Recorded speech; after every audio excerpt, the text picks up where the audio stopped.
Okey, Assalamualaikum warahmatullahi wabarakatuh. Saya ucapkan kepada semua yang dapat hadir pada program kita hari ini.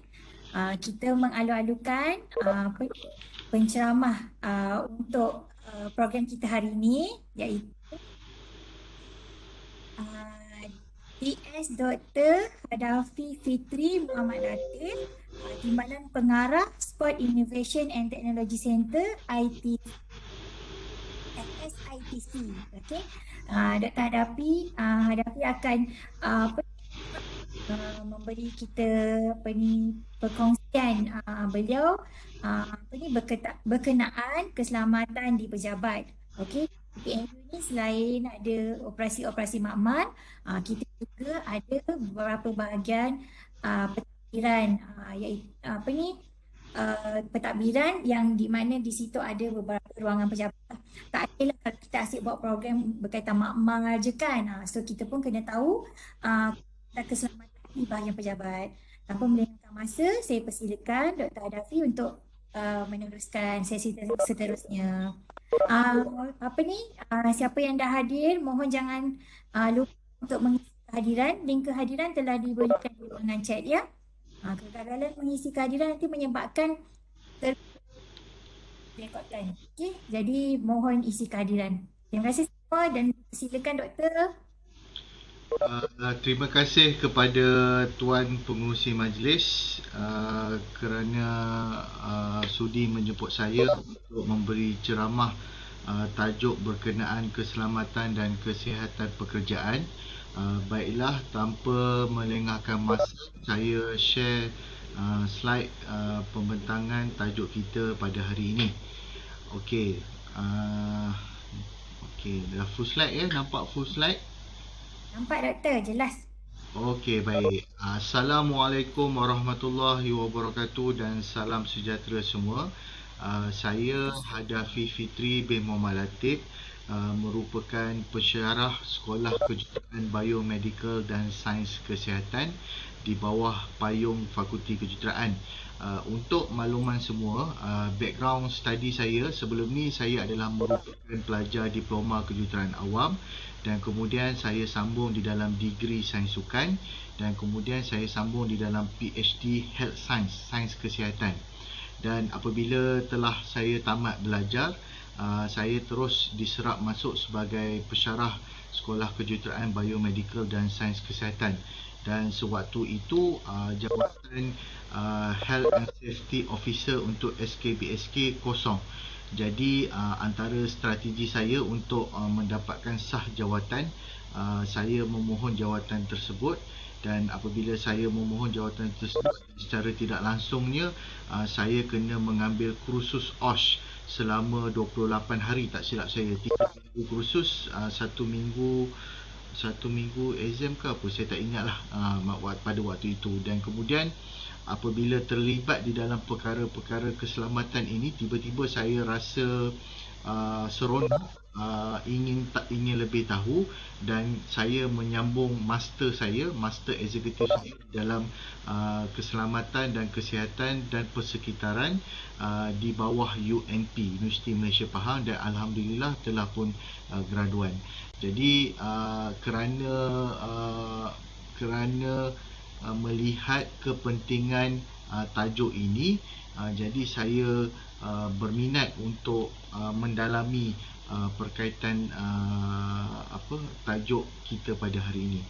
Baiklah, seterusnya, macam mana nak ke slide? Kenapa ada endnoting?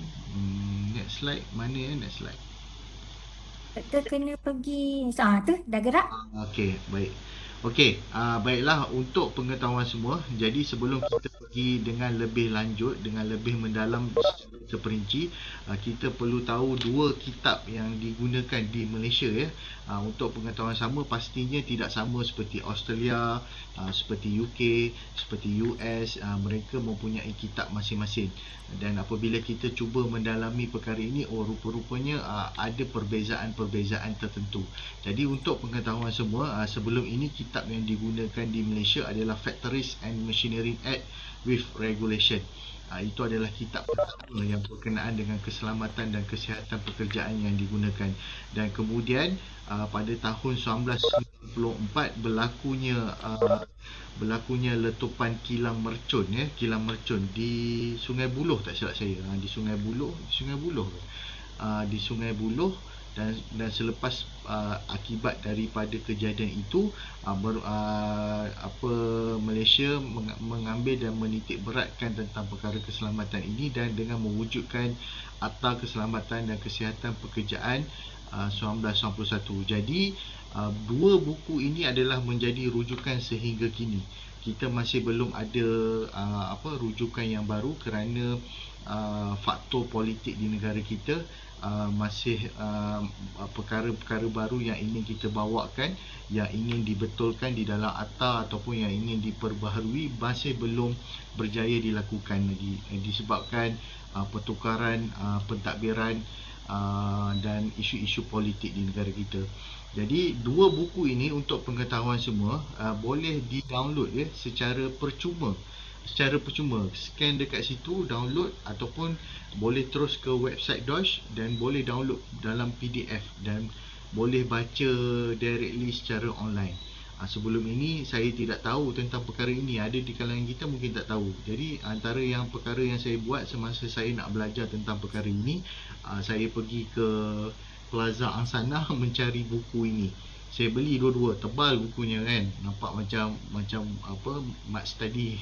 Beli dua buku ni untuk baca. Tapi biasalah apabila kita melihat buku yang bila kita buka dalam dia penuh dengan akta-akta, penuh dengan peraturan, jadi agak membosankan sedikit apabila kita baca dan cepat mengantuk. Dan ini adalah untuk pengetahuan umum lah. Okey, jadi perkara yang menarik lah dalam falsafah dan prinsip-prinsip panduan OSH 1994, tanggungjawab memastikan keselamatan kesihatan di tempat kerja terletak ke atas mereka yang mencipta risiko atau mereka yang bekerja dengan risiko, setakat yang praktik, peraturan kendiri, perundingan dan penglibatan pekerja. Dan yang ingin saya highlightkan adalah practicable. Yang saya suka sebab saya lihat sangat perkataan setakat yang praktik ini adalah sangat baik. Dia macam contoh, kalau berlaku isu-isu kemalangan, kecederaan di tempat kerja, kalau kita saman company itu ataupun kita hukum company sehingga company itu tutup dan tidak ada peluang pekerjaan lagi, dia tidak practicable. Jadi lebih baik benda itu dijalankan secara praktik. Buat apa kita saman dan sehingga company itu tutup dan peluang pekerjaan itu tutup. Itu yang perkara yang sangat menarik lah. Perkataan setakat yang praktik ni saya jumpa dalam OSH sahaja. Sebab sebelum ni saya belajar diploma kejuruteraan awam, saya belajar degree sains sukan, saya belajar PhD health science. Tapi perkataan as practicable ni yang saya jumpa dalam OSH. Jadi saya rasa perkataan ini sangat sesuai, sangat sepadan dan sangat timbang rasa lah. Maksudnya apabila DOSH datang ke UTM, DOSH pergi lawatan ke setiap makmal-makmal di dalam UTM, dan DOSH mengeluarkan NOI, notice dan sebagainya, as practicable lah. Maksudnya buat apa DOSH nak saman government to government kan? Itu pun tak sama sahaja sebab di akhirnya DOSH adalah government, UTM pun adalah government. Jadi lebih baik DOSH membantu UTM bagaimana UTM dapat menjalankan sesuatu pentadbiran keselamatan itu dengan baik. Okey, so kita sambung. Tujuan utama OSHA 1994 dalam Akta 514 memastikan keselamatan, kesihatan dan kebajikan orang yang sedang bekerja, melindungi orang lain terhadap risiko keselamatan atau kesihatan, menggalakkan sesuatu persekitaran pekerjaan bagi orang-orang yang sedang bekerja, mengadakan sistem peraturan dan tata amalan industri. Jadi kita ni beruntung tuan-tuan dan puan-puan, sebab kita bekerja di universiti dan mungkin ada tempat yang memang tak mengamalkan peraturan OSH ini, disebabkan oleh masalah-masalah tertentu, disebabkan oleh tidak cukup kewangan dan sebagainya. Saya ambil sebagai contoh, sebelum ini saya pernah dijemput ya oleh Jabatan Agama Islam Negeri Perak. Jabatan Agama Islam Negeri Perak ini dia mengawal sedia sekolah-sekolah pondok yang ada di sekitar seluruh negeri Perak.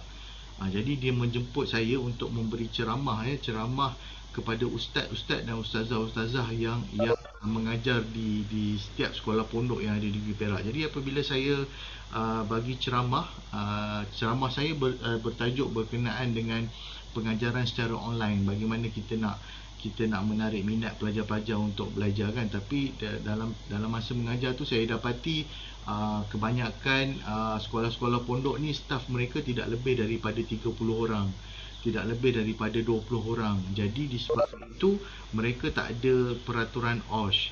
Sedangkan kita tahu kebanyakan isu-isu kebakaran yang berlaku antaranya sekolah-sekolah pondok kan. Sekolah pondok terbakar kan. Jadi sebenarnya yang sepatutnya dititik berat perkara-perkara isu-isu kebakaran, keselamatan ni sekolah-sekolah pondok, tetapi disebabkan mereka tidak mempunyai staf yang ramai, mereka tidak wajib perlu ada peraturan OSH ini. Jadi mereka tidak mengamalkan aktiviti-aktiviti OSH. Jadi kita beruntung di dalam universiti kita masuk-masuk kita dah ada pejabat OSH UTM yang mengawal selia semua PTJ-PTJ yang ada, dan setiap PTJ ada komiti-komiti dia, ada health and safety officer dia dalam menjalankan isu-isu keselamatan dan kesihatan pekerjaan. Jadi pada saya alhamdulillah lah kita diberi rezeki yang baik, dapat bekerja di tempat yang dah establish, tempat yang dah menyediakan segala prasarana yang lengkap dan menjaga kebajikan, keselamatan dan kesihatan kita. Tempat-tempat yang macam sekolah pondok tu tak ada kan. Bila saya tanya berbual, okey, kalau pengajaran secara online tu, jadi ustaz dan ustazah dekat tempat sekolah pondok, ustaz dan ustazah ada sistem wifi tak? ada internet link disediakan tak? Kami pakai data sendiri. Jadi saya macam terkejut lah kan. Kita dah ke hadapan, tapi pada masa yang sama kita terlupa masih ada ramai lagi yang tertinggal di belakang kita. Jadi itu adalah menjadi tanggungjawab kita lah sebagai rakyat Malaysia. Macam baru-baru ni isu banjir kan. Isu banjir, ramai yang datang turun membantu masyarakat kita, masyarakat Malaysia di sana. Itu antara kebaikan orang Malaysia ni. Okey, jadi kita bertuah sebab masuk-masuk dalam UTM dah ada pejabat keselamatan OSH. Okey, antara kewajipan majikan dan orang yang bekerja sendiri menyediakan dan menyelenggara loji dan sistem kerja, buat SOP, buat permit to work, membuat perkiraan penggunaan operasi, penyimpanan, pengangkutan, pengadaan maklumat, inilah maklumat, arahan, latihan kebakaran, fire drill, pengadaan penyelenggaraan cara masuk ke dalam dan keluar darinya yang selamat dan tanpa risiko, penyediaan penyelenggaraan persekitaran pekerjaan bagi pekerja-pekerja dengan kemudahan bagi kebajikan mereka yang sedang bekerja. Jadi untuk pengetahuan tuan-tuan dan puan-puan ya, antara di dalam menariknya di dalam buku kitab Akta tu, yang ada 2 buah buku tu yang saya baca, yang menariknya sekiranya kalau tuan-tuan dan puan-puan membuat laporan tersebut kepada pihak berwajib berkenaan dengan isu keselamatan dan kesihatan, tuan-tuan dan puan-puan tidak boleh dikenakan tindakan dibuang kerja oleh company tuan-tuan dan puan-puan. Kalau company tuan-tuan dan puan-puan nak membuang kerja disebabkan oleh tuan-tuan dan puan-puan melaporkan perkara tersebut, ada staf yang mengalami kanser disebabkan ni, ada staf yang ada staf yang mandul kerana terlibat dalam ni, ada staf yang pekak kerana ni. Kalau laporan tu dibuat di pejabat DOSH dan DOSH datang menyiasat dan tiba-tiba tuan-tuan dan puan-puan dibuang kerja, tuan-tuan dan puan-puan boleh ambil tindakan sebab ada dalam peraturan Akta, tuan-tuan dan puan-puan tidak boleh dibuang kerja di atas perkara-perkara tersebut. Malah bukan di dalam peraturan Akta itu, malah di dalam peraturan Kesatuan Sekerja. Kesatuan Sekerja pun tak boleh tak boleh mengambil tindakan apa-apa terhadap tuan-tuan dan perempuan. Jadi nak menunjukkan kepada tuan-tuan dan perempuan powerfulnya Atta Osh ni.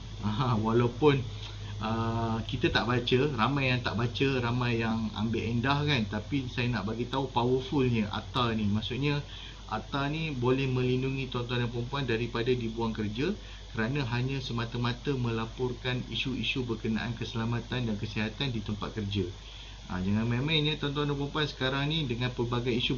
Dulu mungkin kita dengar isu-isu kecederaan, jatuh tangga, jatuh bangunan dan sebagainya ya. Sekarang ni antara isu yang baru, isu ergonomik, isu berdiri terlalu lama, duduk terlalu lama, ataupun isu mental health, menyebabkan stres, menyebabkan burnout. Ini antara isu-isu baru yang dah muncul sekarang. Jadi saya ada semenjak DOSH melakukan lawatan ke UTM, jadi secara automatiknya saya dah berkawan lah dengan pegawai-pegawai DOSH JB tu kan. Jadi dah berkawan. Jadi kadang-kadang diorang perlukan bantuan kita, diorang tanya, diorang through melalui WhatsApp tanya kita kan. Jadi dah jadi kawan. Jadi saya tanya dia orang, betul ke ada orang report tentang isu ergonomik, kerusi tak selesa, meja tak selesa, ada tak orang buat report? Saya tanya, saja-saja tanya kan. Dan dia orang kata memang ada, dan dia orang memang turun lakukan siasatan terhadap perkara-perkara tersebut. Isu mental health pun ada.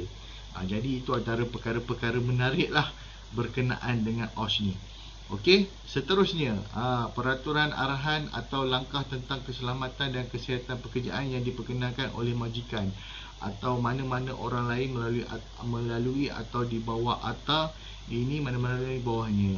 Jadi ini kita macam sekali lagi lah saya cakap, kita bertuah dan beruntung kita ada unit OSH, dan setiap PTJ ada committee member OSH, ada health and safety officer. Jadi saya pernah lah, saya rasa dah dalam 4 atau 5 tahun lah terlibat sebagai auditor OSH kan. Antara yang menariknya, contoh antara isu yang menarik, contoh bila kita buat audit tu, kita datang tu tiba-tiba ada seorang abang tu dia tarik saya, "Dek," dia kata, "kat meja abang ni, tempat meja kerja abang ni, kat atas meja abang tu CCTV. Jadi abang tak selesa nak buat kerja. Sebab abang buat apa pun CCTV ada kat atas." Kan? Jadi walaupun CCTV tak mengganggu abang, tapi mental abang terganggu kan. Dia mengadu kat saya. Jadi sewaktu bila dia mengadu kat saya tu, saya laporkanlah kepada pengarah unit OSH. Jadi masa tu Prof Jafariah masa tu. Jadi Prof Jafariah melaporkan perkara tersebut masa exit meeting tu. Dia laporkan kalau boleh meja tu dialihkan ataupun CCTV tu dialihkan. Ini kita nak menunjukkanlah betapa powerfulnya isu-isu berkenaan kesihatan dan keselamatan ni. Bila tuan-tuan dan puan-puan report, dan kita boleh bagi arahan kepada bos tuan-tuan dan puan-puan untuk mengalihkan meja sebab terganggu, emosi terganggu di bawah CCTV. Itu antara isu-isu yang menarik lah. Banyak lagi isu-isu menarik semasa menjalankan program-program auditor di dalam UTM ni. Okey, yang ni yang saya cakap tu dekat sekolah pondok, sekolah swasta, sekolah yang kecil-kecil tu kan.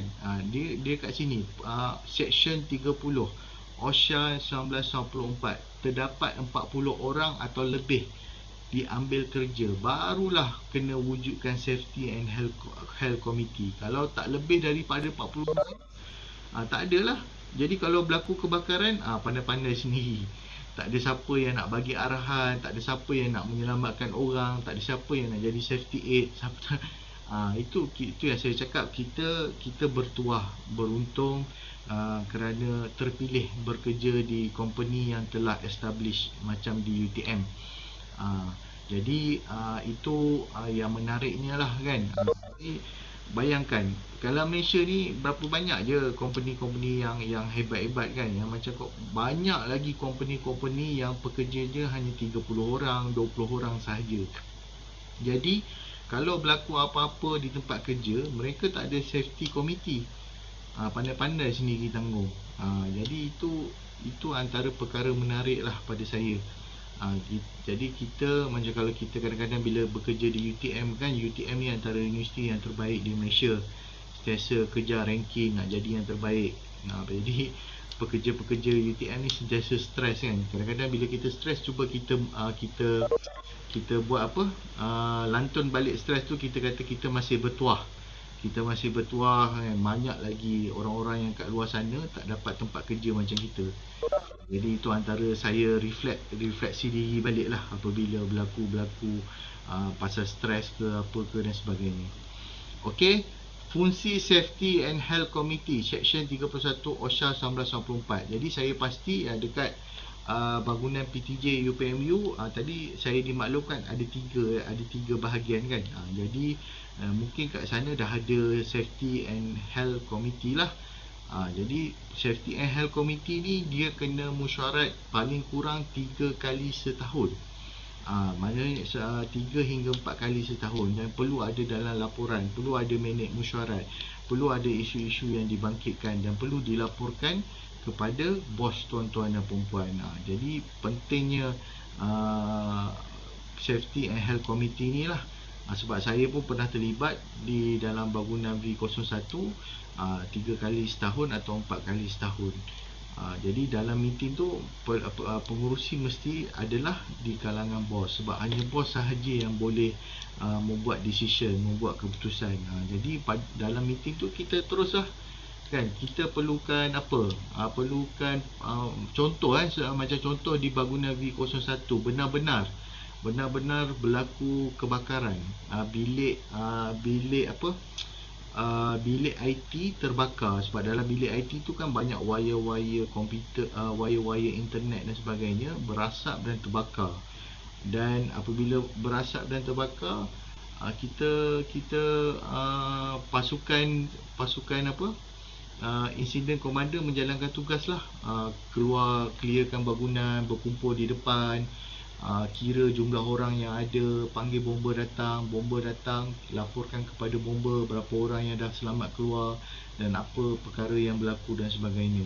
Jadi bila bomber dah datang, dah siasat pun semua, dan kemudian kita buat meeting dan kita laporkan, maksudnya kita laporkan kita perlukan air yang bila kebakaran tu air keluar kan, kita kena beli benda tu, ataupun kita perlu ada asap smoke detector. Itu antara bila dalam mesyuarat yang kita minta terus direct pada bos, dan bos guna duit, bukan duit ni tau, bukan duit tu, memang guna duit SKB yang ada, guna duit tu beli smoke detector, beli papan tanda. So bila kita berkumpul dekat depan tu, tak adalah nampak macam caca marba kan. Kita memang ada papan tanda khas, aras A, aras B, wing A, itu antara isu-isu yang berlaku di SKB lah. Sebagai contoh, ular kan, tangkap ular kan, betul. Itu antara perkara-perkara yang berlaku. Okey. Ni untuk permulaan yang pertama ni saya lebih kepada pengenalan lah, sebab tak semua di antara kita yang betul-betul tahu tentang OSH ni kan. Jadi lebih baik saya cerita tentang pengenalan terlebih dahulu. Okey, seterusnya, apa yang terkandung dalam perundangan OSH? Jadi yang ada dua peraturan ni lah yang kalau kita pergi mana-mana kursus OSH, mesti diorang akan highlightkan. Peraturan 12 dan 13 dan termasuk peraturan 15. Peraturan 12 dan 15 bincangkan dengan seberapa segera yang practicable dapatkan semasa pemeriksaan tempat kerja dan merekodkan ke dalam laporan, membuat cadangan kepada majikan mengenai langkah-langkah pemulihan yang perlu diambil dan merekodkan dalam laporan. Ini masa saya dulu semasa jadi Health and Safety Officer untuk bangunan V01 kat luar sana. Setiap bulan saya ada laporan yang saya akan buat, laporan yang dah ada template lah. So saya hanya isi dalam template tu dan saya filekan apa isu-isu yang berlaku pada setiap bulan dan saya tunjuk kepada pengurusi sekolah. Okey, seterusnya peraturan 15, apabila melaksanakan fungsi-fungsinya hendaklah menimbangkan audit keselamatan yang dikemukakan oleh juru audit keselamatan dan kesihatan. Ini yang antara yang menariknya, yang sebelum ni kita biasa diaudit oleh OSH UTM. Jadi biasanya apabila kita diaudit oleh OSH UTM, jadi disebabkan OSH UTM ni pun adalah merupakan staf UTM. Jadi tak adalah terlalu ketat ataupun terlalu tegas dan sebagainya. Pernah pada 2 tahun sebelum PKP, 3 tahun lepas, kita diserang oleh DOSH. DOSH menghantar pegawai dia, semua pegawai dia pergi ke setiap bangunan PTJ, dan Health and Safety Committee lah yang kena sambut, yang kena bawa setiap lab, yang kena tunjuk satu persatu, dan yang kena menerima komen dan membuatlah penambahbaikan apa yang telah dikomen oleh pihak DOSH. Jadi saya rasa tak ada masalah pun, sebab itu perkara berkenaan keselamatan dan kesihatan. Antara yang baiknya apabila DOSH datang, terus diluluskan berjuta-juta, tak silap saya, diluluskan berjuta ringgit untuk memenuhi permintaan DOSH, seperti LED, apa lagi, tarik asap dan sebagainya. Benda-benda tu dulu kita tak beli kan, sebab mahal apa semua, tapi kita terus beli. Kita beli PPE, kita beli dan banyak lah. Maknanya bagus juga bila DOSH datang. Duit untuk duit tentang perkara keselamatan dan kesihatan diluluskan. Jadi tak ada masalah bajet akan diutamakan kepada perkara keselamatan dan kesihatan. Okey, jadi ramai yang ingin tahu antara yang diminta oleh tuan rumah pada saya hari ini adalah untuk menceritakan tentang HIRAC kan. Jadi HIRAC ni benda HIRAC ni sebenarnya adalah perkara general, dan pada saya anggap UPNU dah hebat dah tentang perkara-perkara ni, sebab UPNU antara selalu dijemput untuk bagi ceramah, staf-staf UPNU lah selalu dijemput untuk bagi ceramah berkenaan dengan chemical, berkenaan dengan biologi dan sebagainya. Jadi agak terkejut jugalah orang jemput saya ni kan. Saya ni tak adalah hebat dalam chemical dan sebagainya, tapi insyaAllah boleh berkongsi pengalaman, berkongsi ilmu yang ada. Kita sama-sama memperbaikilah apa yang boleh diperbaiki. Okay, dulu masa awal-awal dulu naik pengurusi fasiliti saya ajak, jom kita buat game bawa kan. Saya apa dia game bawa ni kan, saya tak tahu. Saya tak tahu game bawa tu apa. Oh, rupanya game bawa ni kita audit dalaman dahulu sebelum kita diaudit betul-betul. Jadi tapi game bawa ni lebih santai lah, dia tak ada macam kena lengkap selengkap-lengkapnya kan. Jadi game bawa ni kita dulu di kalangan kita dalam bangunan tu ataupun dalam department tu, kita dulu yang menjalankan pemeriksaan sesama kita, dan kita tengok apa perkara-perkara yang kita perlu perbaiki dan sebagainya. Jadi yang ini yang kita kena buat dahulu, game bawa. Game bawa ni nanti daripada game bawa tu lah yang kita nak kena isi borang HIRAC tu. Kita nak tengok apa yang perlu dihapuskan, apa yang perlu ditambah baik dan sebagainya. Okey. Seterusnya, tujuan pemeriksaan tempat kerja untuk mengenal pasti hazard, mencadangkan langkah kawalan risiko, memantau langkah-langkah kawalan risiko, ambil tahu kebimbangan pekerja. Yang ini penting ya. Ramai orang yang tidak sedar perkara ini ya. Kadang-kadang kita tak sedar orang yang selalu ambil MC tu sebenarnya dia stres, dia burn out. Jadi sebab itulah dia selalu ambil MC. Bukan sebab dia saja-saja ambil MC. Jadi kalau kita betul-betul siasat, kita betul-betul tahu kenapa budak ni selalu ambil MC. Rupa-rupanya terlibat dengan stres pekerjaan, rupa-rupanya terlibat dengan burn out. Kenapa staff ni selalu MC? Rupa-rupanya dia bekerja di makmal kayu. Dalam makmal kayu, office dia dalam makmal kayu.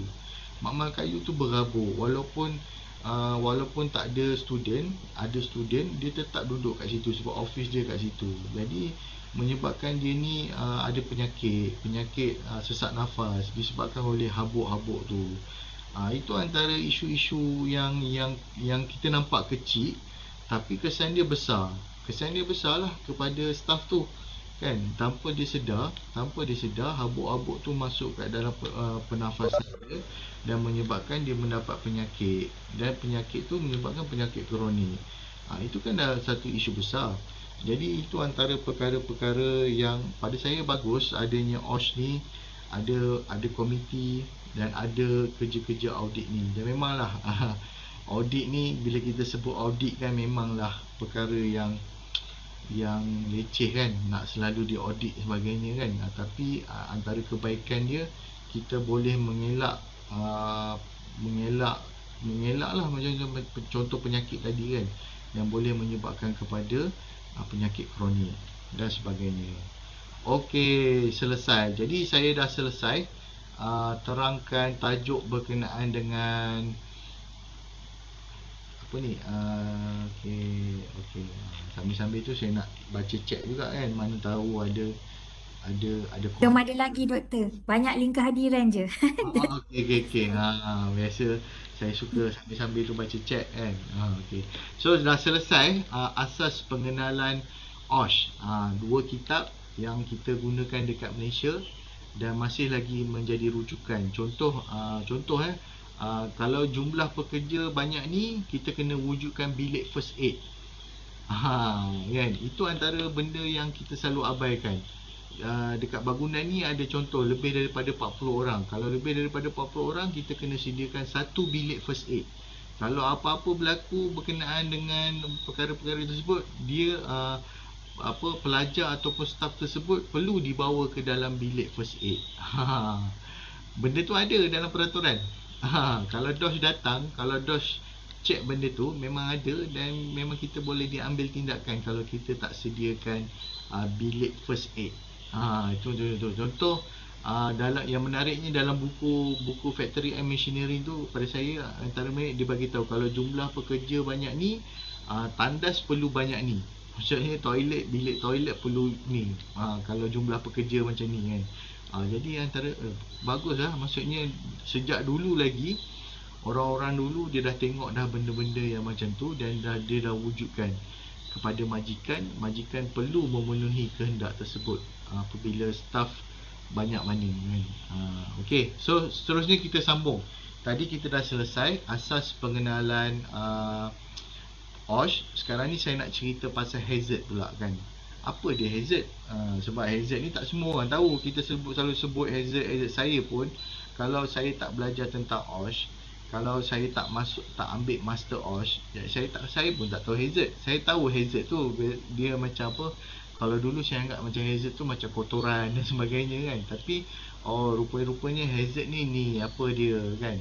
Hazard bermakna sesuatu punca atau suatu keadaan yang berpotensi boleh mendatangkan kecederaan. Kecederaan, kerosakan harta, kerosakan alam sekitar, gabungan ni. Contohlah macam banjir kan, banjir yang berlaku. Sepatutnya kita dah kena tengok dah apa hazard dia, apa punca dia yang menyebabkan banjir itu berlaku. Adakah disebabkan penerbangan balak ke? Adakah disebabkan sungai terlalu cetek ke? Adakah disebabkan sistem longkang yang tidak baik ke? Itulah contoh-contoh dia hazard yang kita boleh tengok. Dan bila kita tahu hazard tu, kita dah boleh elak daripada awal supaya tidak berlakunya malapetaka perkara-perkara tersebut. Okay, next. Pengenalpastian hazard. Pengenalpastian bermakna kejadian yang tidak diingini, syarat-syarat yang membawa kepada pewujudan mekanisme bahaya yang boleh menyebabkan contoh paling mudah kan. Contoh, katakan Abu nak bela harimau. Abu dia ni dia terjumpalah harimau kat dalam hutan. Dia bawa balik harimau tu kan. Dia nak bela harimau tu. Jadi dia dah tahu dah harimau ni memang suka makan. Harimau ni adalah sejenis karnivor, suka makan daging kan. Jadi kalau kita dah kenal pasti hazard tu, janganlah kita letakkan dia secara terbuka. Kita letakkanlah dia dalam dalam ruangan kurungan. Sebab kita tahu walaupun dia tak serang kita, tapi kita tahu hazard yang dia bawa. Dia boleh memakan kita, dia boleh membunuh kita, dan dia boleh menggigit kita. Itu antara perkara asas lah, perkara basic yang senang. Maksudnya kita dah tahu benda tu macam tu, kita kena buat macam tu lah. Jangan kita, walaupun kita dah tahu, kita pandai-pandai kan. Antaranya benda yang saya tengok sekarang ni, ramai orang suka membela ular kan. Kadang-kadang itu antara isu-isu safety juga tu kan. Memanglah betul awak suka bela ular kan, tapi kita tahu habitat ular tu, ular sawa tu dia suka menggigit kan, membelit dan sebagainya. Kena time dia tak baik kan, dia belit awak, dia gigit awak. Itu antara hazard jugalah. Jadi kita kena masukkan dia kat dalam kurungan dan sebagainya. Ngeri saya tengok kalau orang-orang yang bela ular ni kan. Kalau lelaki tu tak apa lagi, tengok perempuan pun berani dah sekarang bela ular. Okay, next, bahaya. Jadi kita dah tahu bahaya, high voltage ke kan. Jadi ini masa DOS datang UTM, masa 3 tahun lepas, 4 tahun lepas DOS datang UTM. Antara yang paling banyak di komen, kita tak letakkan signboard. Kita tak letak signboard chemical, kita tak letak signboard danger, kita tak letak signboard, banyak signboard yang penting kita tak letak.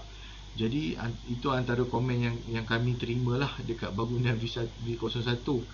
Jadi apabila DOS balik je, kita meeting, kita print dan kita lekat semua dekat tempat-tempat yang perlu ada signboard yang macam ni lah, caution, warning, danger ni, perlu dilekat di tempat tersebut. Jadi bila pelajar ke, bila staff masuk, dia tahu, oh ini adalah tempat radioaktif. Jadi automatically dia aware benda tu kan, jadi adalah menjadi tanggungjawab dia juga untuk pakai PPE sebelum masuk ke dalam lab tu. Ini contoh Okey, next, risiko bermakna gabungan. Okey, jadi dalam OSH ni, yang menariknya dia dah sediakan satu formula. Maknanya likelihood akan kali dengan severity. So apabila kemungkinan berlakunya sesuatu kejadian tu, likelihood, dia akan sediakan satu norm, contoh 1 sampai 5. Lepas tu kalau benda tu berlaku, tahap keterokan dia macam mana. Kalau kena kabel ni, boleh terus meninggal. Itu keterokan tahap 5 contoh. Jadi likelihood akan kali dengan severity ni. So apabila kali, terus kita dapat nilai. Contoh 5 kali 3, 15. 15 ni berada dalam kategori medium. Medium ni maksudnya kita dah perlu melakukan sesuatu. Maksudnya kena alih ke, kena tutup ke, dan sebagainya. Kalau danger, kita kena hapuskan ke, kita kena buang ke, dan jangan benda tu ada dalam bangunan. Ini antara pada saya norm yang dah disediakan oleh OSH yang sangat baik dan boleh digunakan oleh semua bidang. Tak kisahlah awak bidang apa, awak bidang sukan ke, awak bidang elektrik ke, awak bidang kejuruteraan awam ke, awak bidang bangunan ke, awak boleh gunakan norm ni, awak boleh gunakan borang ni. Dan dia bagus pada saya kerana kita dah awal-awal kita dah kenal pasti risiko yang akan berlaku. Penasiran risiko ni itulah, maksudnya bila kita kali tu 5 kali 3, 15 berada di tahap medium, berada di tahap apa. Jadi mana kita dah boleh cadangkan apa perkara-perkara yang perlu dilakukan, kawalan risiko, proses, apa yang kita cadangkan supaya apabila berlaku perkara tersebut tidak mengalami kejederaan yang teruk lah dan sebagainya. Pengurusan risiko, ini makna-makna dia lah. Jadi nanti slide ni saya akan share kepada semua, jangan risau, tak ada masalah. Antara contoh-contoh jenis hazard, fizikal, antaranya mechanical dan electrical. Yang ni setiap bangunan saya rasa ada. Kimia dan biologi. Contoh dalam bangunan V01 tu, walaupun dekat bangunan V01 SKBSK tempat kami tu, walaupun kami ada macam ada satu je makmal kimia dan makmal biologi. Contoh walaupun ada satu je makmal, tapi dalam makmal tu ada beratus-ratus, ada 300 lebih jenis bahan-bahan kimia. Dulu kita tak anggap berat sebab kita ingat ada satu je kan. Jadi bila ada satu je, jadi kita macam maksudnya kita biar PIC yang menguruskan benda tu. So apabila DOS datang dan DOS masuk dan DOS kenal pasti ada beratus-ratus bahan kimia, baru kita tahu, oh rupanya makmal ni walaupun ada satu tapi sangat bahaya sebab ada banyak bahan kimia kat dalam tu. Itu contoh dia yang kita perlu aware. Selalu kita nampak kuantiti satu lab, nampak macam tak ada apa, satu lab je. Daripada 30 lab yang ada dalam bangunan ni, satu lab je, lab kimia kan. Tapi rupa-rupanya dalam satu lab kimia tu ada beratus-ratus bahan kimia. Lepas tu seterusnya isu ergonomik, isu psikososial. Ergonomik ni lah hazard yang berdiri terlalu lama, duduk terlalu lama. Awak boleh buat komplain ya pada ni. Ni termasuk dalam ATA untuk pengetahuan semua, saya punya spesifikasi, saya punya kepakaran lebih kepada ergonomik lah. Sebab saya mendalami perkara tersebut lah berbanding dengan isu-isu lain. Biologi ke kimia tu saya serahkan kepada orang bidang chemical dan sebagainya lah. Tapi disebabkan saya sains sukan, sains kesihatan, dalam isu OS ni saya mendalami ergonomi. Antaranya berdiri terlalu lama, duduk terlalu lama, meja tak sesuai, kursi tak sesuai, apa lagi, kasut dan sebagainya. Itu antara isu-isu ergonomi. Cara angkat barang, cara angkat beban dan sebagainya. Psikososial, ni yang dikatakan mental health issue. Tadi Talimat NC pun ada highlight pasal benda tu. Ada dengar tadi, ada datang Talimat NC highlightkan pasal mental health ni kan. Betul, tanpa kita sedar ramai yang terlibat dalam isu mental health ni kan. Macam saya sebab saya orang saya sukan kan. Jadi saya dah kira mana kita belajar bila kita bersukan, hormon endorfin dengan ada hormon serotonin tu akan keluar. So katakan kita berpeluh aja, kita berlari, kita berjogging ke apa ke, hormon tu akan keluar. Jadi bila hormon tu akan keluar, dia akan bunuh bakteria-bakteria jahat dan dia akan membawa kegembiraan kepada kita. Itu yang cara saya lakukan dalam bidang saya. Sebab saya belajar benda tu, saya tahu. Jadi kalau saya stres, kalau saya rasa macam tertekan, saya akan pergi bersukan. Sebab saya tahu lepas bersukan saya tenang. Sebab hormon serotonin dengan hormon endorfin keluar. Lelaki dia akan keluar sekali dengan hormon testosteron. Hormon testosteron tu lelaki kalau dia lakukan exercise, hormon testosteron tu hormon kekuatan lah. Jadi hormon tu pun akan keluar apabila kita lakukan exercise. Jadi ikut cara masing-masing lah kan. Bagaimana kita nak macam contoh pelajar ramai pelajar. Sebab saya fellow college, ada yang nak bunuh diri, ada yang cala-cala dekat tangan, darah-darah dekat tangan kan. Jadi semua ni dah peringkat universiti tau. Pelajar-pelajar universiti yang masuk UTM ni bukan calang-calang pelajar, budak-budak 10A, budak-budak 8A, budak-budak 13A. Tapi ada lagi isu-isu nak bunuh diri, ada lagi isu-isu lukakan tangan dan sebagainya. Ngeri kan. Saya sebagai fellow selalulah menguruskan perkara-perkara tersebut. Okey, hazard fizikal, mekanikal. Inilah kalau dekat dalam lab tu kan ada barang cutting, ada barang shearing, ada barang stabbing, ada barang impact, friction, crushing, drawing, injection, benda-benda macam tu kan. Baru-baru ni saya bagi ceramah ergonomik dekat mana dekat pusat latihan. Dan dalam satu tu ada staff IBD lah. Saya tanya-tanya, staff IBD tu bagi tahu dia orang hanya menjalankan kerja-kerja makmal pada waktu petang dan malam sahaja. Saya cakap, kenapa buat kerja pada waktu petang dan malam sedangkan waktu kerja pukul 8 sampai pukul 5? Dia orang bagi tahu apabila dia orang buat benda tersebut, mesin tu akan bunyi kuat. Mesin tu bila buka je bunyi kuat dan akan mengganggu semua staf-staf yang berada di sekitar kawasan tersebut. Oh, jadi baru saya faham.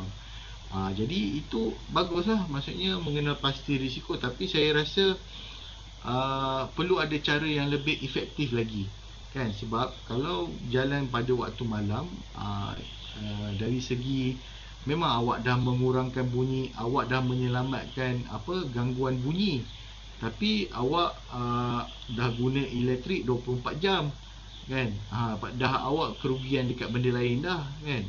Awak hanya mengurangkan gangguan bunyi, tapi awak tak mengurangkan perkara lain. Jadi perkara tersebut perlu diselesaikan secara berhemah lah kan, bagaimana tim awak untuk melakukan. Ni contoh-contoh terpotong.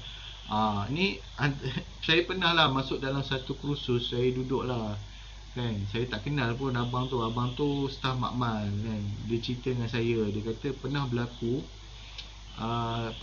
lah satu ketika dulu. Dia kata pelajar perempuan menggunakan alatan tanpa kebenaran dia kan, dan terpotong jari macam tu lah, terpotong jari ke macam tu lah, lebih kurang lah. Lepas tu dia kata bila berlaku perkara tersebut, bapak dia datang nak saman dia, saman staf makmal yang jaga makmal tu kan, bukan saman UTM, saman staf makmal yang jaga makmal tu. Jadi dia cerita pada saya, dia kata nasib baik, dia kata apabila melibatkan makmal ni dah awal-awal kena isi borang. Ada borang aku janji, itulah yang menyelamatkan dia kata. Maksudnya kena ikut segala arahan, peraturan dan sebagainya. Sebab pelajar tu menggunakan tanpa kebenaran, dan dia terkena jari dia kan. Perkara tersebut menyelamatkan dia lah. Sehingga last kali bila lawyer nampak borang tu, dia cerita kat saya, bila lawyer nampak borang tu, lawyer pun kata selesaikan secara luaran lah, sebab kalau masuk mahkamah pun tak boleh menang, sebab dah ada borang, dia dah sign, dia kena patuh kepada peraturan-peraturan makmal. Jadi UPMU kan banyak makmal-makmal macam tu. Jadi bila dah ada pelajar yang nak guna makmal tu, dah ada satu borang lah, satu file, satu borang, dia kena sign dan dia kena patuh pada benda-benda tersebut. Jadi kalau apa-apa berlaku, selamat, tak kena saman dan sebagainya. So bila awak kena saman, awak kena panggil ke mahkamah dan sebagainya, awak sendiri yang kena pergi. Awak sendiri yang nak kena tanggung kan. Jadi benda-benda ni lah perlu baguslah kita belajar tentang OSH ni. At least kita boleh elakkan perkara-perkara yang tidak baik berlaku. Ni contoh terjatuh daripada bangunan. Yang terjatuh daripada bangunan ni, sekejap patah balik. Dia tak boleh patah balik okay, tak apa. Yang tadi terjatuh daripada bangunan tu, dia mengingatkan saya kawan saya, dia baru graduate, dia engineering mechanical, dia bekerja di kilang simen. Sebagai seorang engineer, dia kena selalu pergi check gas ke apa ke, check suhu lah. Lepas tu satu hari tu dia pergi kat tingkat 4, kena check suhu tu, dan tiba-tiba suhu tu meletup, gas tu meletup dan dia tercampak, jatuh bangunan, jatuh sampai ke bawah dan menyebabkan dia lumpuh. Dia lumpuh sampai sekarang lah kami berkawan, dan Alhamdulillah lah, walaupun dia lumpuh, dia fighter lah. Dia lumpuh, dia sikit demi sikit, sampai sekarang dia dah boleh jalan semula. Tapi kalau tengok X-ray dalam badan dia tu penuh dengan besi, tulang belakang dia tu penuh dengan besi. Maksudnya sokongan akibat dia jatuh tu, tulang belakang dia habis, patah apa semua. Bila saya tengok X-ray dia memang penuh lah dengan besi dan sebagainya. Jadi itu antara benda yang kita boleh elakkan lah kita tak nak jadi kepada kawan-kawan kita, pada saudara mara kita kan. Jadi tak best lah kan kalau benda-benda macam tu berlaku kan. Kalau kita tengok tiba-tiba kawan kita lumpuh sebabkan jatuh bangunan, benda-benda macam tu kita cuba elakkan lah. Ni antara isu-isu keselamatan elektrikal lah. Saya pernah tengok dekat dalam Facebook dia tiang elektrik tu berdekatan dengan kawasan sungai ke, ataupun berdekatan dengan kawasan tema air. Jadi bila diorang ni dah mandi manda, lepas tu dia lepak lah dekat tepi tiang elektrik tu. Dan secara tiba-tiba tiang elektrik tu macam kena current lah dengan dia sampai menggelupur dia. Saya sendiri tengok video tu live lah kan. Jadi macam bila kita fikir balik kan, kawasan yang ada air berdekatan dengan tiang elektrik kan. Jadi tak pelik lah kalau benda-benda tu macam tu berlaku kan. Jadi itu antara risiko-risiko yang kita boleh elakkan sepatutnya tiang tu tak adalah dekat dengan kawasan air. Kenapa nak letak dekat dengan kawasan air, menyebabkan lebih mudah terkena renjatan elektrik dan sebagainya. Okey, sambung. Jelas suara saya? Saya takut bila saya cakap ni semua tak dengar ke apa ke Harap-harap boleh dengar dengan baik suara saya sebab seminggu 2 minggu ni macam wifi UTM macam kurang padu kan. Doktor dengar. Dengar Saya jelas. Okey, alhamdulillah. Betul lah, tak ada komen apa-apa tu baguslah. Okeylah. Semua khusyuk lah. Okey, baik. Okey, kita teruskan dengan hazard biologi. Yang ini yang paling banyak ni rasanya dekat UPMU ni. Hazard biologi, hazard kimia, hazard chemical kan. Itu sekarang ni kita dah dimaklumkan lah.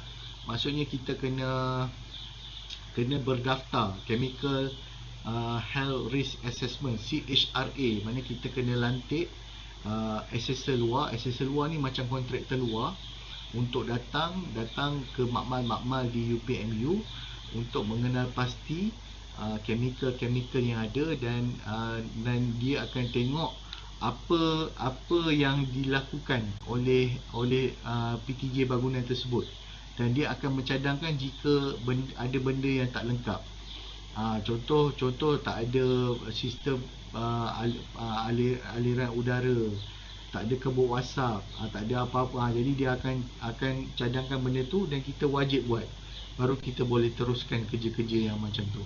So saya rasa dah tak ada masalah lah. Kalau dulu mungkin kita abaikan kan, tapi sekarang ni dah memang semenjak DOS dah datang, jadi kita kena laporkan setiap tahun.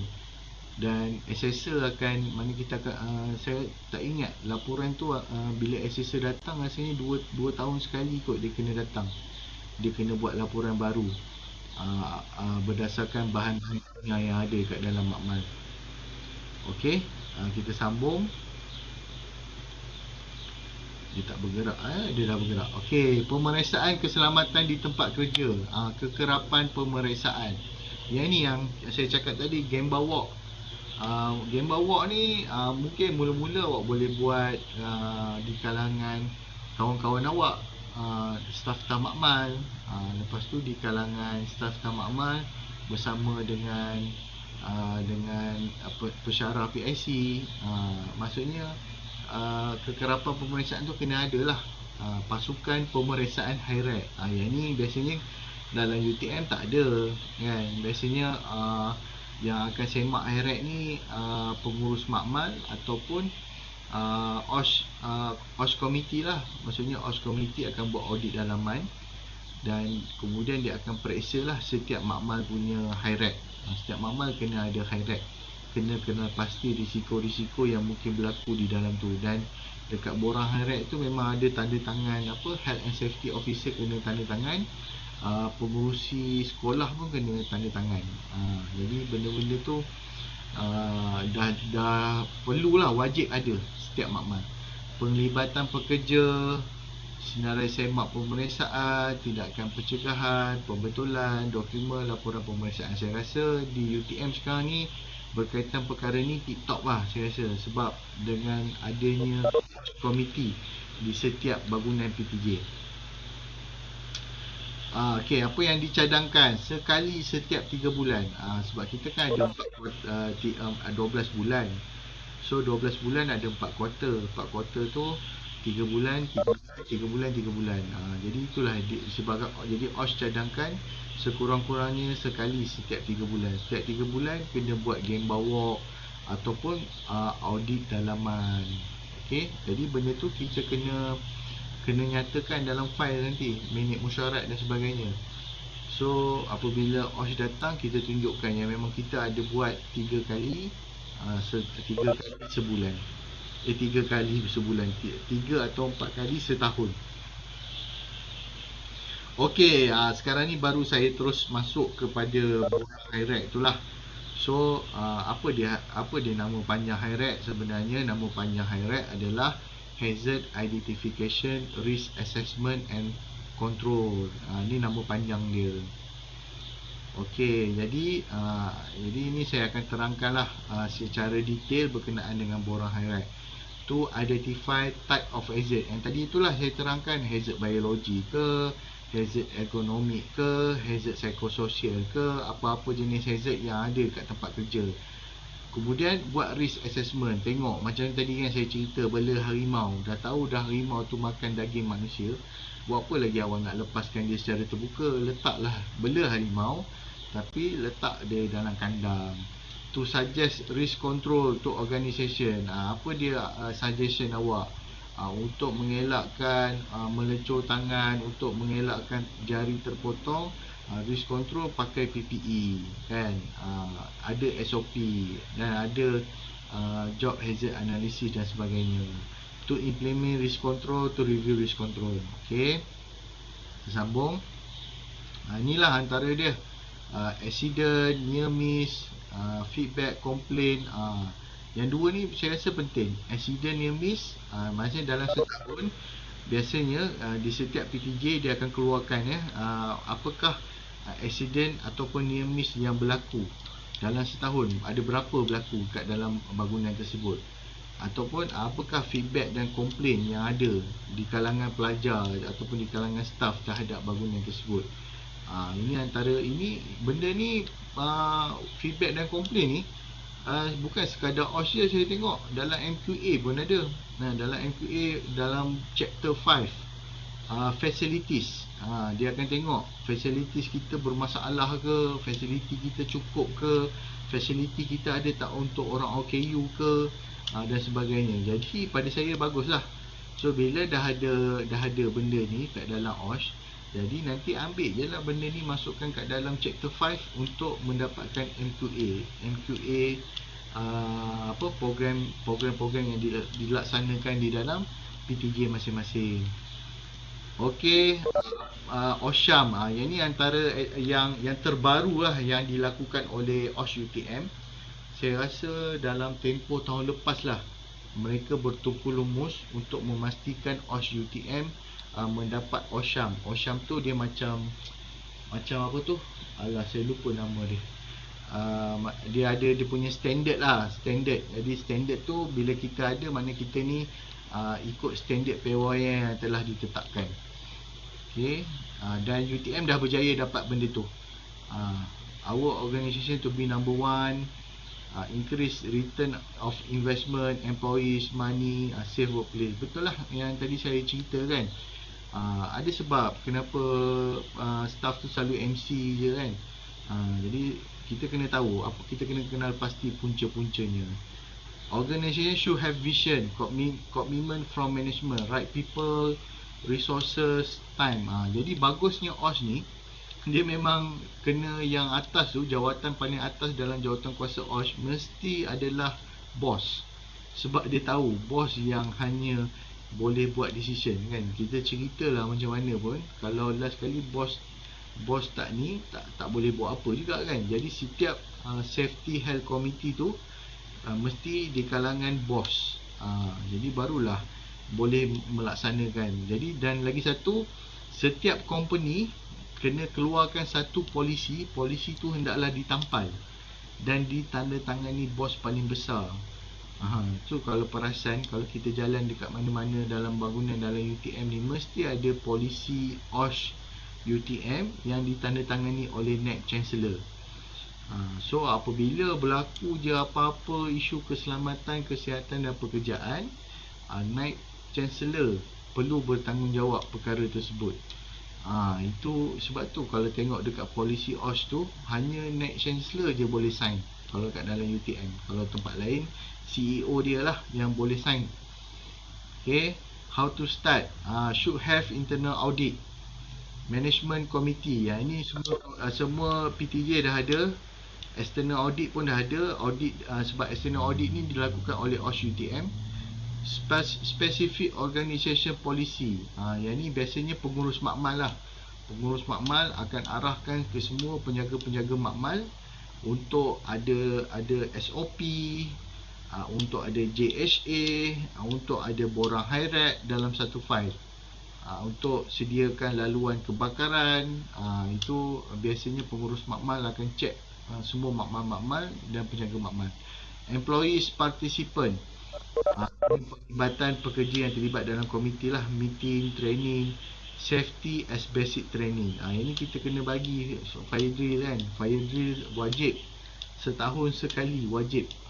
Jadi kalau gagal tu maksudnya bermaksud kita gagal menjalankan keselamatan dan kesihatan pekerjaan di tempat kerja lah. Okay, human factor, legal factor, financial factor, semua ni kena ambil kira kan. Why conduct a risk assessment kan. Jadi kalau kita buat sesuatu tu sampai kan company kita bankrupt pun tak guna juga kan. Bankrupt, tutup, kita kena buang kerja.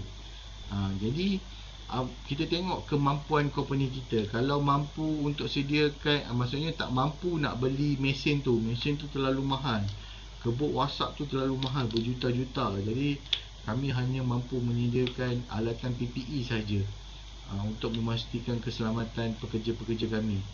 Nanti bila dah ada bajet lebih, duit lebih, baru kami akan menyediakan kebuk wasap. Macam itulah contoh dia kan. Benda-benda macam tu kita kena ambil kira.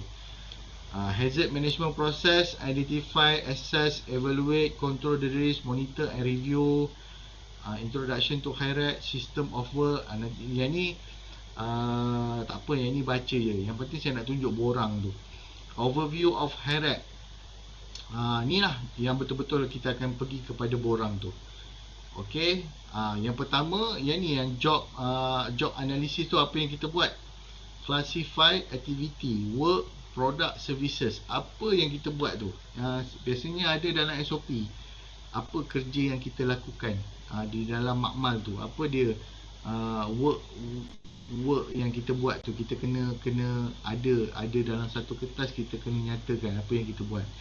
Daripada situlah baru kita isi borang hairat untuk identify hazard, assess the risk, tengok risk tu bahaya ke, tahap medium ke, dan kemudian kita review.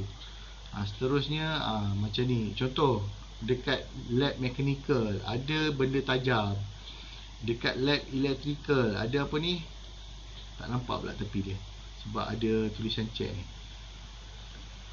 Tak apa. Biological expose. Ni main-main ni, biological chemical carcinogen ni. Saya sempat masuk kursus CHRA. Banyak kali lah di highlightkan pasal carcinogen ni. Punca kanser kan. Kita takkanlah kita nak benda tu berlaku kan. Kita kalau boleh memang nak elakkan. Dan kadang-kadang kita tak tahu kan. Mana kita nak tahu, bukan semua orang yang tahu pasal benda-benda chemical ni yang boleh menyebabkan kanser. Jadi tugas kita lah sama-sama memaklumkan dan menjalankan tanggungjawab ini. Ergonomik, psikososial, work environment, confined space, tempat yang tertutup. Confined space ni kan macam tempat yang berlubang, kita kena masuk. Biasa macam bawah tanah kan. Kalau dia buka tempat kumbahan tu kan, nak kena masuk bawah tanah kan. Itu pun jangan main-main tu kan. Nak masuk tu jangan pandai-pandai nak masuk, sebab dalam tu tak ada oksigen. So kalau kita masuk, pandai-pandai masuk tanpa oksigen, kita boleh menyebabkan kita lemas kat dalam tu, pengsan dekat dalam tu, ataupun pitam dalam tu. Jadi sebenarnya nak turun ke dalam tempat yang melibatkan terowong-terowong gelap bawah tu, kena ada peralatan yang melibatkan oksigen dan sebagainya. Mental stress, shift work. Betul, shift work kan. Macam ni, workplace violence. Mana tahu ada yang kaki buli ke kan, violence ke. Shift work ni pun penting. Saya pernah kerja 7E ya. Saya ni dulu masa belajar, saya pakai PTPTN je. Jadi susah lah. Jadi kena bekerja. Jadi saya macam-macam kerja lah saya buat. Saya pernah kerja JASCO. Sekarang ni dah nama Aeon lah. Kalau JASCO wajib berdiri. Dia style Jepun. Dia tak dibenarkan duduk. Jadi kalau duduk tu pun saya duduk curi-curi. Itu antara benda-benda yang kita boleh highlightkan lah berkenaan dengan keselamatan. Atau kerja 7E. Memanglah lelaki Saver E dia suka letak lelaki kerja tengah malam. Sebab kalau perempuan lagi bahaya, perempuan elok kerja waktu pagi, pukul 7 sampai pukul 3. Kalau shift malam tu dia suka letak lelaki. Jadi lelaki ni, okey, dia kerja malam kan. Contohlah shift pukul 12 sampai pagi pukul 7. Biasanya bila awak balik, awak tidur siang tak sama tau dengan tidur malam. Lepas awak buat benda tu, lepas sebulan awak buat benda tu, pasti awak rasa badan awak tak sedap. Saya pernah mengalami perkara tersebut. Disebabkan Saver E tu pernah dipecah masuk oleh perompak. Jadi bos dia tak nak letak perempuan pada waktu malam, jadi lelaki je. Sepanjang masa dia lelaki je tengah malam, 12 sampai 7 pagi. Jadi apabila biologi badan kita dah terbiasa macam tu, bila kita tidur siang, jadi lama-lama kita rasa badan kita something wrong. Itu antara contoh boleh menyebabkan mental stress dan mental health. Kan? Dalam UTM ada tak kerja tu? Ada. Kerja keselamatan. Diorang pun ada kerja tengah malam sampai pagi. Tanya diorang, tidur pagi dengan tidur malam sama tak? Tak sama, takkan sama. Contoh electrical, vibration, bunyi bising, biological, micro. Ini biasa lab UPMU lah ni. Rasanya orang-orang UPMU lebih tahu ni tentang biological ni kan. Mechanical, chemical ni, chemical, toxic, corrosive, flammable. Yang ni yang saya kata Dosh minta kita tampal ni, kita tak tampal. Dekat botol kita tak tampal, dekat depan almari pun kita tak tampal. Jadi kita belajar daripada kesilapan, kita tampal benda-benda yang diperlukan oleh pihak Dosh. To keep workplace safe and healthy, look for hazard in advance. All statement should be made. No, okay, be reviewed every 4 months. Betul, 3 kali dalam setahun. Okey, sekejap saya nak tunjuk ni borang yang ni sebenarnya ada kitab dalam DOS dah. Dia dah ada dah. Buku tajuk dia, kitab dia high rack. Bagaimana untuk buat high rack dan macam mana nak isi high rack tu. Kat sini dia dah buat dah. Okey, yang pertama dia ajar. Kalau benda tu most likely kemungkinan besar akan berlaku, rating dia 5.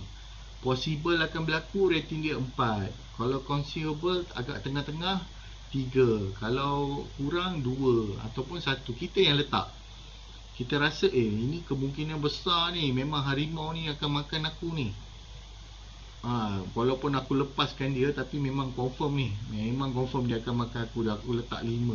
Letaklah rating 5. Lepas tu kita kena kali dengan severity. Kalau dia makan kita, contoh harimau tu makan kita, apa? Boleh menyebabkan apa? Catastrophic, property damage and productivity, numerative fatality, rating 5. Fatal, serious injury, permanent disability, nombor 3. Minor injury, nombor 2. Jadi kita letak rating tu. Jadi nanti kemudian kita akan kalikan dia. So macam ni. So bila kita dah masuk, kita akan kalikan dia kan. Contoh katakan harimau memang confirm akan makan aku, jadi 5 lah. Aku letak likelihood 5. Severity memang confirm akan menyebabkan permanent disability. Permanent disability 3. 5 kali 3, 15. So kalau tengok dekat situ, 15 berada di warna merah. Merah tu adalah high. Jadi kita perlu melakukan langkah-langkah pencegahan. Dengan apa dia langkah-langkah pencegahan untuk mengelakkan saya akan mengalami high risiko? Letak harimau dalam kandang, bagi makanan pada harimau menggunakan kayu dan sebagainya. Itu contoh. Jadi inilah mana tadi saya cerita tadi kan, saya harimau memang confirm lah harimau ni akan terkam aku kan. Lepas tu kali 3, memang bila dia terkam aku boleh menyebabkan permanent dia. Tapi markah dia 15. Immediate action, maksudnya kat sini dia dah bagi tahu bila high, terus awak dengan tim awak, OSH committee perlu melakukan tindakan tu segera. Apa dia langkah-langkah pencegahan yang perlu awak buat? Dekat sini kawalan risiko ni, dia dekat ujung ni. Kawalan risiko ni apa yang perlu awak buat? Orang yang bertanggung, langkah kawalan yang disarankan, letak harimau dalam kandang, bagi makanan harimau menggunakan tongkat. Makanan harimau mengikut masa. Orang yang bertanggungjawab siapa? Inilah dia borang. Ini borang high rack UTM ni. Jadi benda ni ada contoh saya rasa dalam OSH UTM memang ada. Jadi jangan risaulah, tak susah lah maksudnya nak isi benda ni. Sekejap saya tunjuk gambar rajah yang lebih lebih macam ni. Okey, biasanya benda ni kita belajar secara face to face. So saya akan bagi borang kepada semua dan semua akan kena pasti apa dia kemungkinan-kemungkinan yang akan berlaku di dalam lab masing-masing. So mudah terjatuh. Apa dia? Tahap dia berapa? 5. 5 kali berapa? 4. 4. Okey. Jadi berada di mana? Medium. Okey, kalau medium apa dia? Langkah pencegahan yang ingin kita lakukan. Yang ni yang saya kata tadi. Buku panduan yang telah disediakan oleh pihak DOSH. Download je tuan-tuan dan puan-puan, free. Percuma dan kita ikut contoh dia. Sangat mudah dan sangat senang. Saya nak tunjuk yang dekat ni contoh ni. A tiger source. Tiger attack is a hazard because has potential for. Memang kita tahu harimau memang suka makan daging. Memang kita pun daging. Jadi apa yang perlu kita buat? Therefore, a tiger in cage is less risk. Kita letakkan dia dalam cage. Itu adalah cara kita nak kontrol supaya mengalami kecederaan dan sebagainya. Ni contoh kenal pasti hazard. Ni dia guna plastik kan. Dia tengah buat apa tu dekat tu kan, mungkin berabuk dan sebagainya kan. Jadi sepatutnya kita kena sediakan PPE. PPE yang pakai cermin mata, tutup mulut dan sebagainya. Yang ni patutnya dia kena pakai helmet kan, takut apa-apa yang jatuh daripada. Yang ni lah yang kita cadangkan. Dia kena pakai PPE, dia kena pakai sarung tangan, dia kena pakai safety helmet, dia kena pakai gear dekat badan. Itu antara contoh-contoh dia. Ni macam dia kena pasti hazard. Tangga kan, tangga ni mudah terjatuh dan sebagainya, bahaya. Dia guna tangan je. Ini contoh kan. Jadi tuan-tuan dan puan-puan yang ada kat dalam ni kena bagi cadangan. Pertama, tengok apa yang kemungkinan-kemungkinan yang berlaku. Kemudian yang risk assessment tu 5x3 ke, 5x4 ke, 4x5 ke, tengok berada di dalam high ke, berada di dalam medium ke, berada di dalam low. Kalau high kena segera buat. Kalau medium kena juga uruskan, beli PPE ke apa ke dan sebagainya. Kejap lagi saya tunjuk contoh yang bila berlaku benda tu macam mana kita nak buat. Kenapa kita kena buat benda ni? To reduce accident at workplace, untuk mengurangkan kemalangan di tempat kerja. Jadi bagaimana kita nak buat? Itu yang kena isi borang hairat. Ada gemba walk. Gemba walk tu site assessment lah, observation, interview, brainstorming di kalangan ahli komiti. Macam mana kita nak selesaikan masalah tu. Ni yang saya cerita tadi. 5x3, 4x5, 6x5, lepas tu tengok dapat berapa. Yang ni dah tunjuk dah dekat atas. Ni macam ni, 3x3 9. 9 berada dalam kategori mana? 9 low, medium risk. 5 hingga 12 medium risk. 1 hingga 4 low risk. 15 hingga 25 high risk. So kemudian kita baca dekat bahagian tu apa yang kita kena buat dan cadangan apa yang kita nak kena selesaikan benda tu. Ni saya nak tunjuk yang ni. Okey, dalam sistem hairat ataupun sistem OSH, dia dah mencadangkan 6 perkara. So bila kita dah kenal pasti hazard tu dan kita dah tengok tahap keterokan dia berada di dalam high ke, medium ke ataupun low, apa yang kita boleh cadangkan? Yang pertama, selemah-lemah iman kita sediakan PPE. PPE macam sarung tangan, helmet, tutup muka dan sebagainya. Yang kelima, administrative control. Kita sediakan SOP, kita sediakan permit to work, kita sediakan benda-benda macam itulah, benda-benda yang berkenaan dengan filing ni. Kita kontrol menggunakan filing dan sebagainya. Ataupun engineering control. Macam contoh mesin tu tak kondusif. So kita kena beli mesin yang lebih bagus supaya dia tak sakit pinggang. Engineering control, isolation, substitution, kena tukar terus benda ni. So kita tahu alat yang digunakan untuk patri, biasa patri tu apa nama alat dia tu? Solder apa nama benda tu kan? Benda tu sebenarnya sangat bahaya sebab dia adalah bahan toksik yang boleh menyebabkan kemandulan ataupun menyebabkan kanser. Jadi langkah terbaik apabila kita nak patri, kita jangan beli solder besi tu, kita kena beli solder yang sihat. Ramai orang tak tahu benda tu.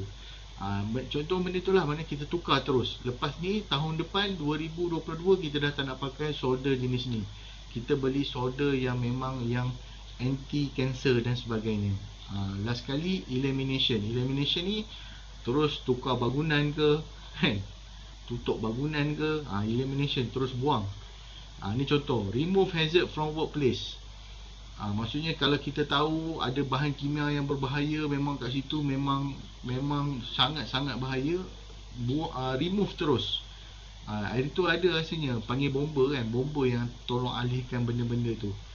Elimination terus, buang daripada bangunan. Substitution, inilah yang saya kata guna alat yang lebih kondusif. Isolation, ganti, maksudnya letak kat dalam almari.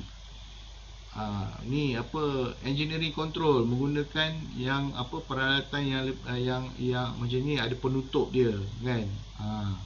Modification, redesign, local exhaust ventilation. Administrative control, letak signboard, letak stiker, letak signage, supervision, inspection. Dan lastly, yang ni yang selalu disebut oleh Prof Wijaya, selemah-lemah iman. Selemah-lemah iman, kalau tak ada bajet apa, kita sediakan PPE. Itu yang paling lemah. Okay, so Asya, sekejap, ni last slide ni. Thank you. Okay, so ada soalan ni, sekejap saya baca. Sekejap sebelum saya buka soalan, saya baca soalan ni dulu. Saya kena besarkan. Saya rasa saya tutup slide dulu, stop sharing. Tak nampak soalan. Soalan bawah sekali, Doktor. Sekejap. Okey, doktor, mohon beri beberapa contoh hazard di pejabat. Sebab kita orang kat sini selalu study hazard makmal, hazard pejabat ni. Kadang-kadang tak ada idea apa contoh hazard kat pejabat. Jadi staff di bahagian pejabat boleh update high-rate mereka. Contoh hazard yang paling mudah, tempat awak apa, switch elektrik awak tu, wayar bercabang-cabang. Awak guna wayar bercabang-cabang dan wayar elektrik tu tak ikut, awak tak susun sebaik mungkin. Itu contoh. Contoh lagi, kerusi awak, monitor awak terlalu tinggi, kerusi awak terlalu rendah, meja awak tak boleh alih. Itu contoh hazard lah tu. Sebab kalau awak kerja benda tu, contoh awak kerja tu 5 tahun, 10 tahun, tak mustahil nanti bila awak dah 5 tahun, 10 tahun awak sakit sedang, awak ada slip disc. Sedangkan benda tu daripada 5 tahun lepas awak boleh elakkan. Beli kerusi yang boleh boleh tinggi dan rendah, beli desktop yang boleh tinggi dan rendah. Itu hazard lah semua tu. Maksudnya awak dah kenal pasti benda tu, dan cadangkan apa benda yang boleh diganti, yang supaya tak boleh menyebabkan kecederaan yang lebih teruk kepada awak. Itu contoh. Itu yang berkenaan pejabat lah, bukan yang dalam makmal macam chemical tu. Macam tadilah yang dia bagi tahu, kena letak stiker, kena letak signage, kena ada SOP dan sebagainya. Kalau UPMU biasanya biologi lah kan, biological ataupun chemical hazard lah. Kalau UPMU, apa isu-isu di UPMU? Saya rasa chemical. Saya rasa kalau pejabat ni kurang kot. Betul ke? Doktor, apa doktor share tadi? Dapat kenal pasti di pejabat, hazard psikososial, hazard ni. Ada lagi ke contoh dia? Ada 6 jenis hazard tadi. Ada hazard elektrik, ada hazard mechanical, ada hazard psikososial, ada hazard biological, ada hazard ergonomik. Ada banyak, ada 6 atau 7 hazard. Dan setiap hazard tu dia tengoklah. Kalau mechanical yang macam alat pemotong, kalau electrical macam switch elektrik, kalau ergonomik macam monitor, kerusi. Kalau psikososial, mental health problem lah, stress, burnout, macam tu lah contoh-contoh dia. Tak apa, nanti saya share slide ni untuk baca lah. Dah, sebab kat situ memang kita ada highlightkan benda-benda tu. No problem. Welcome Puan Farhana. Okay, So saya buka lah kepada soalan sebelum kita tutup program kita hari ni. Kalau ada apa-apa soalan boleh tanyalah kan. Saya serahkan kepada pengurusi majlis untuk ni lah. Okey, terima kasih doktor atas perkongsian tadi. Doktor pun dah buka sesi untuk soalan. Ada apa-apa soalan? Ada semua hari ni? Boleh open mic ataupun boleh type di ruangan chat. Nanti doktor baca, doktor boleh ulas. Betul. Di pejabat ada apa-apa yang nak perlukan penjelasan? Tadi doktor dah bagi contoh macam doktor kata sekarang trend even daripada pejabat DOS sendiri pun dah highlight. Tadi pun perjumpaan NC pun NC highlight. Dah makin nampak lah hazard psikososial kan? Mental health makin ketara kan, dah makin stres, makin tension macam tu kan. Jadi nanti ada dapat idea tambahan untuk letak hazard untuk letak hazard dekat dalam high rank masing-masing untuk pejabat. Setakat yang high rank untuk makmal, memang banyaklah makmal dah listkan. Kadang-kadang yang hazard pejabat ni kita memang macam blur sikit, macam tak ada idea apa nak tulis untuk hazard makmal tu. Jadi dah bagi contoh tu. Lepas tu ergonomik, jadi boleh banyak letakkan hazard ergonomik. Okey, ada soalan. Doktor, apa contoh hazard psikososial dan langkah kawalan? Contoh hazard psikososial ni, contoh dia yang menyebabkan seseorang itu akan stres atau akan menyebabkan mental health. Contoh dia duduk terlalu lama. Contoh dia berdiri terlalu lama. Jadi bila dia buat macam contoh, bila bekerja pejabat kan, dia kerja pejabat 8 jam, dia duduk itu terlalu lama, lama-lama benda tu akan menyebabkan dia burn out. Dan apabila dia burn out, yang itu dia akan membawa kepada mental problem, mental issue. Jadi sebagai bos, contoh saya nampak antara yang bagus ni sekarang macam unit sukan, ada beberapa unit dekat dalam, dia ada tempoh 10 minit, 15 minit, diorang akan ramai-ramai keluar, diorang akan buat aktiviti. Maksudnya diorang tak statik, maksudnya mesti waktu tu mesti 8 jam mesti ada kat situ je. Itu antara contoh-contoh dia lah. Psikososial ni biasa disebabkan oleh stres dan burnout. Burnout dan stres ni berlaku disebabkan oleh perkara-perkara tersebutlah. Duduk terlalu lama, menghadap komputer terlalu lama. Sebab tu perlu ada sistem giliran, perlu ada waktu chill zone 5 hingga 10 minit. Maksudnya kita sebagai bos, kita kena benarkan lah. Jangan kita marah, nampak dia jalan sikit kita marah, nampak dia keluar sikit ambil angin kita marah kan. Benda-benda itu boleh mencegah kepada psikososial.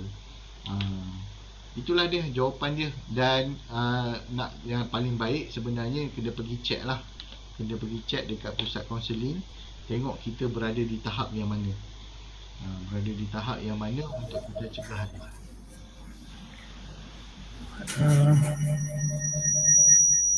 Puan, boleh nak bertanya doktor? Boleh. Boleh, silakan Cik Azmi. Okey, terima kasih Puan. Doktor, macam mana kita nak memastikan staf kita ni dia bukan ergonomik lagi doktor, dah sakit sebenarnya. Dah sakit. Jadi macam mana kita nak bantu staf ni supaya penilaian LMPT mereka ni, kita setiap tahun ada penilaian LMPT. Betul. Kita nak pastikan sakit itu tidak boleh dikaitkan dengan dengan kerja dia tu. Kat mana bila agaknya kita boleh pergi kepada pihak OSHA tu. Tapi kita tak nak lah sakit dia ramai pula kena exit polisi nanti tu. Betul. Betul. Terima kasih Tuan Azmi atas soalan yang sangat baik. Jadi sebenarnya kalau sistem kita kat dalam UTM ni, sebab kita dah ada OSH UTM. Jadi perbincangan itu perlu dilakukan di antara OSH UTM dengan pihak PTJ tuan dan puan dahulu. So daripada situ pihak OSH UTM boleh mencadangkan apa dan bagaimana yang perlu dilakukan untuk mengendalikan perkara tersebut. Seandainya bila pihak OSH UTM tak mampu nak kawal perkara tersebut, itu yang akan melibatkan DOSH. Setiap negeri dia ada DOSH Johor, DOSH Perak, DOSH wilayah. Dan apabila melibatkan DOSH ni dia dah melibatkan macam JPJ lah, unit penguatkuasaan. Unit penguatkuasaan ni dia memang terus saman lah, terus saman, suruh denda dan sebagainya. Jadi tapi kebiasaannya apabila government to government, dia tak saman lah. Biasanya dia pergi kilang-kilang baru dia saman. Jadi kita nak elakkan supaya isu ni sampai ke DOSH. Sebab kalau staff ni report kepada DOSH akan buka file, dia akan buat siasatan, dia akan datang. Dia macam JPJ lah. Dia macam JPJ, sama macam JPJ untuk kereta dan kenderaan. Jadi sebaiknya macam tuan dah kenal pasti menyebabkan sampai penyakit, menyebabkan selalu MC, menyebabkan selalu tak datang. Jadi tuan dah kena berbincang dengan OSH UTM. Jadi OSH UTM punya sign OSH UTM ni kuat untuk tukarkan dia ke bahagian mana, bahagian yang lebih selamat, bahagian yang lebih sesuai mengikut kondisi badan dia. Sebab bila OSH UTM keluarkan je arahan tu, memang kena ikut sebenarnya. Sebab tu kita nampak pejabat OSH ni macam tak ada function, tapi dia punya powerful, dia punya sign, dia punya arahan powerful. Majikan kena ikut. Jadi saya cadangkan pentadbir berbincang dengan OSH UTM berkenaan dengan isu tersebut dan kemudian cari solution. Ditukarkan ke bahagian yang lain ke, ganti yang lain ke, cari kerja yang sesuai mengikut keadaan beliau. Itu jawapan saya lah.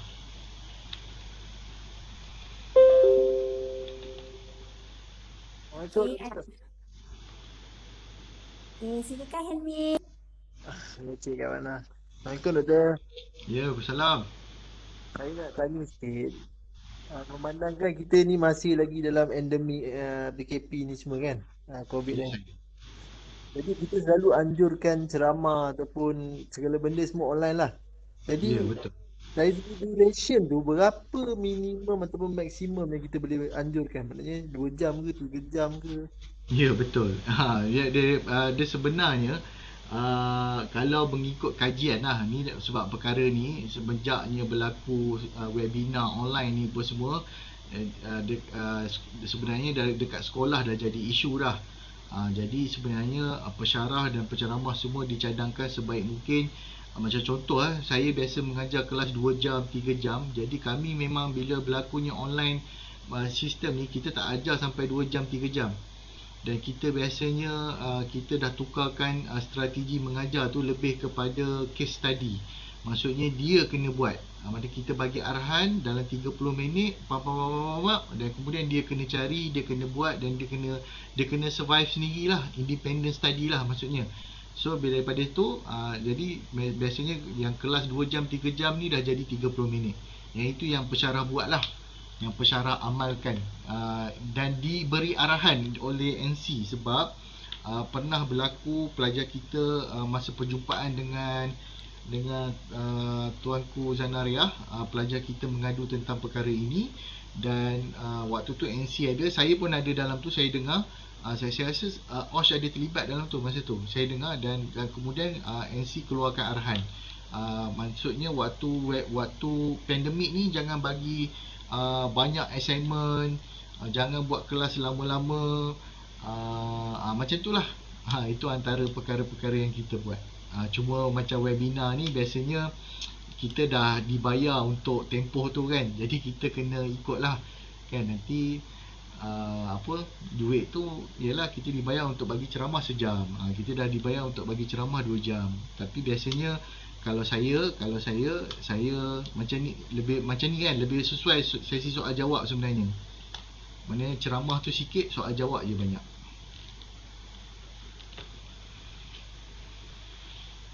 Itu jawapan saya. Terima kasih. Terima kasih doktor. Terima kasih doktor. Lagi ada soalan?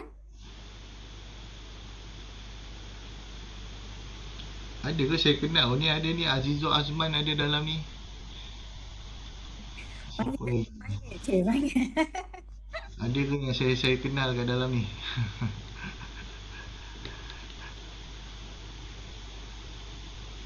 Tapi itulah apa pun UPMU memang apa dalam mana kita kalau di peringkat OSH UTM memang UPMU ni kita jadikan sebagai rujukan lah untuk perkara-perkara hazard biological, hazard chemical. Kita anggap UPMU ni antara yang terbaik lah untuk apa, untuk mengajar, berkongsi perkara-perkara tersebut dengan staff-staff lain.